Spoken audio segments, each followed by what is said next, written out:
안녕하세요. 육도인의 굿잡 육도인입니다. 오늘은 이성구 박사님 모시고 하는 그 면접 기본편 세 번째 시간입니다.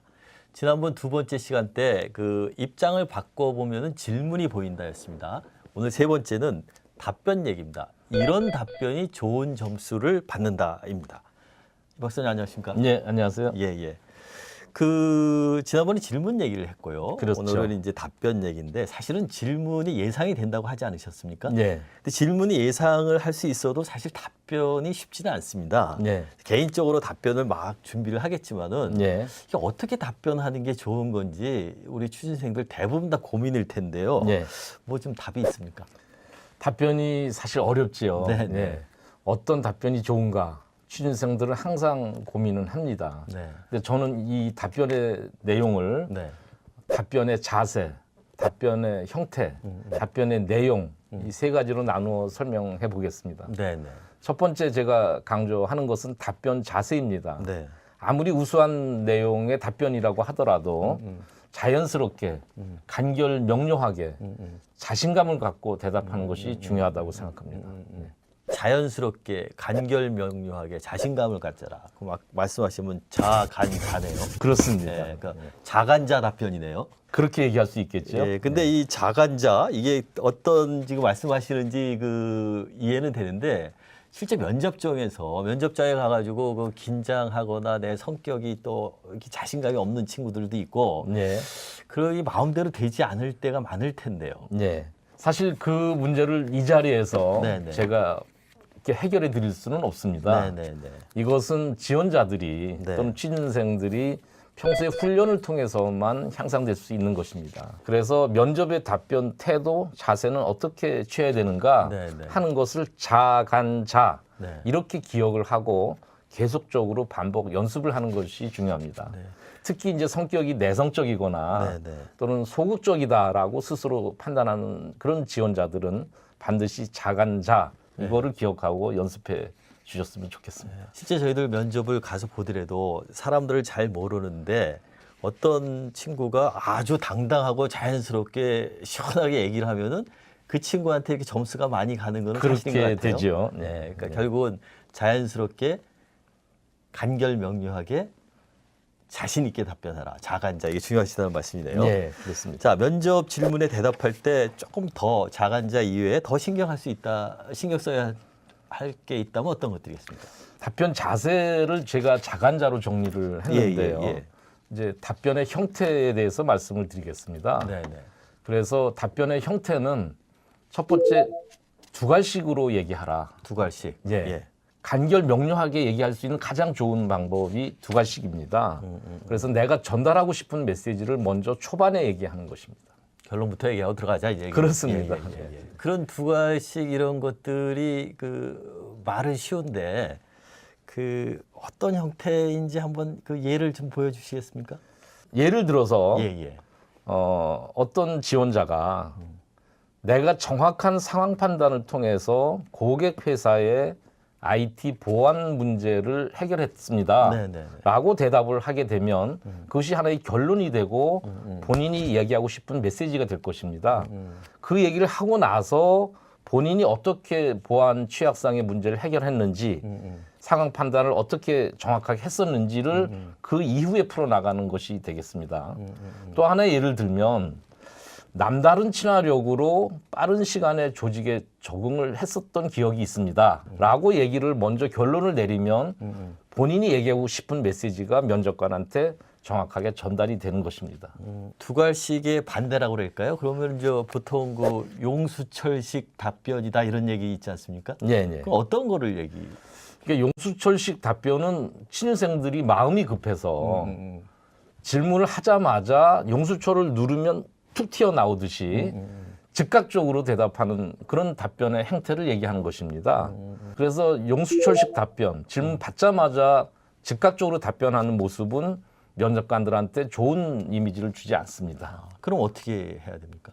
한 3, 4초 정도라도 네네. 잠시 생각하면서 뭔가 차분하게 대답하고 정리해서 얘기한다라는 이미지를 주는 것이 오히려 더 좋은 답변 행태가 그러니까 되겠습니다. 이제 질문을 받으면은 바로 답변에 응하지 말고 한 3초, 4초 예. 잠깐 생각하는 시간을 갖고 답변을 하라 이 말씀이시네요. 그렇습니다. 좀 너무 긴 시간 아닙니까? 그 일률적으로 또는 뭐 정량적으로 3초, 4초 얘기할 수는 없겠습니다만은 네. 한번 이렇게 생각을 하면서 한숨 돌리면서 얘기한다. 네. 이런 어떤 자세, 행태를 보이면 되겠습니다. 네. 요 면접 화법 말을 어떻게 할 것이냐 요거는 굉장히 중요한 문제입니다. 그래서 답변의 자세, 행태 이런 사례에 대해서는 다음 우리 굿잡 유튜브에서 좀 더 상세하게 다룰 시간을 갖도록 하겠습니다. 네. 예. 그 아까 그 자간자로 그 정리를 해주셨죠. 그 답변 자세, 그 다음에 그 두 갈식으로 답변을 하고 예를 들어 결론부터 얘기를 하고 용수철식 답변을 하지 말라는 거 이렇게 말씀하셨는데 근데 취준생이 그 어려워하는 거는 그 형태보다는 오히려 그 내용일 수가 있어요. 네. 무슨 말이야 그 얘기 속에 이건 아까 네. 얘기한 자세였고 음. 그 답변 내용이 더 중요하지 않습니까? 네, 그렇습니다. 네네네. 네. 답변의 자세, 행태는 어느 정도 이해가 되고 네네. 이제 또 우리가 어떻게 해야 된다는 이제 알고 그렇습니다. 있는 거죠. 그리고 예. 이제 연습을 통해서 어느 정도 개선이 되고 향상될 수가 있습니다. 네네. 그런데 어떤 내용으로 얘기를 하는 것이 좋은지 이런 것들은 우리가 잘 모를 수가 있습니다. 그래서 취준생들은 제가 말씀드리는 것은 취준생들은 항상 4개에서 6개 정도의 본인의 경험 사례를 준비하고 정리하고 있어야 된다. 아, 이렇게 말씀을 드리겠습니다. 본인의 경험 사례를 예. 그 2강에서도 그 인재 선발 틀에 예, 대해서 예. 4가지 기준을 말씀하셨던데 네. 그거와 연관이 됩니까? 연관이 됩니다. 그래서 예. 4개에서 6개 정도의 경험 사례를 예. 그 앞에서 말씀드렸던 네. 인재 선발의 4가지 관점에 예. 맞추어서 한두 개씩 예. 이렇게 정리하고 있으면 어느 정도 면접의 그 답변 내용으로 충분하다고 생각합니다.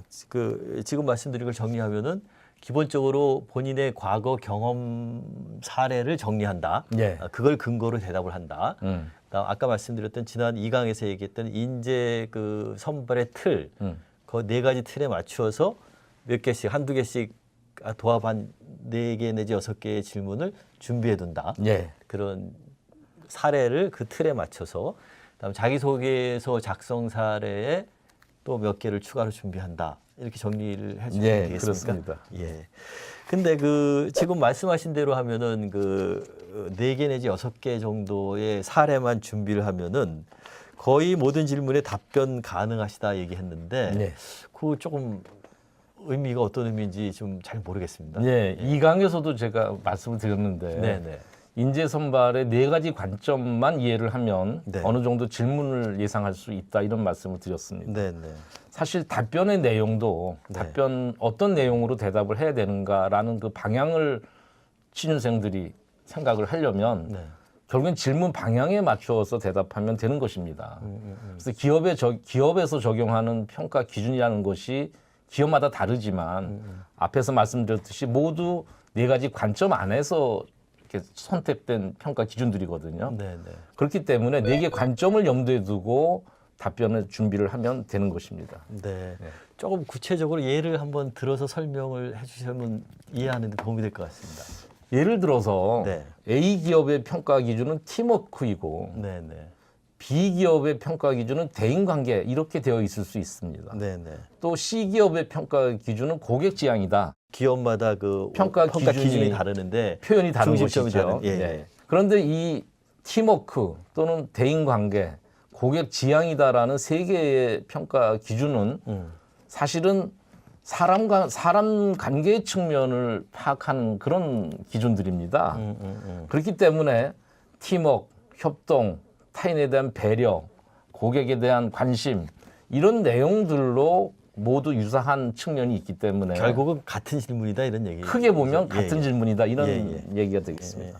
본인이 우수하다는 거를 그렇게 그 자기가 미리 지금 말씀하신 대로 경험 사례를 준비해 놓으면은 다 답변이 가능하다 이제 그런 얘기가 되겠습니다. 얘기겠죠. 예. 예. 조금 구체적인 선발 관점하고 질문 관점 예상 평가 기준은 저희들이 그 표로 준비한 게 있으니까 그거를 자세히 볼 수 있도록 하겠습니다. 예.